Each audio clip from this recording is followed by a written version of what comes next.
Welcome to the Tech Egg. Don't get scrambled. Enjoy the video. In this video, I will explain how to make long-lasting ginger garlic paste. First, gather your ingredients: fresh ginger, garlic, a small amount of oil, and salt. Ensure both the ginger and garlic are clean and completely dry before you begin. This initial preparation is key to preventing spoilage and ensuring your paste stays fresh for weeks. We'll cover each step carefully to achieve the best results. Once your ginger and garlic are peeled, it's crucial to wash them well. Rinse them under cold, running water to remove any dirt or impurities. The most important step for longevity is drying. Use a clean kitchen towel or paper towels to pat every piece completely dry.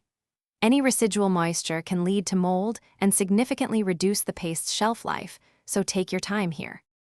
Now it's time to blend. Roughly chop your dried ginger and garlic into smaller, manageable pieces. Transfer them to a blender or food processor. Add about 1/4 cup of a neutral-flavored oil, like vegetable or sunflower oil, and 1 teaspoon of salt.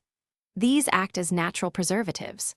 Blend until you achieve a smooth, uniform paste, scraping down the sides as needed to ensure everything is incorporated. To store your freshly made ginger-garlic paste, transfer it to a clean, airtight glass jar. Ensure there's a thin layer of oil on top to create a seal, further extending its freshness. Keep it refrigerated, and it will stay good for up to 3 weeks, ready for all your cooking needs. For even longer storage, you can freeze portions in ice cube trays.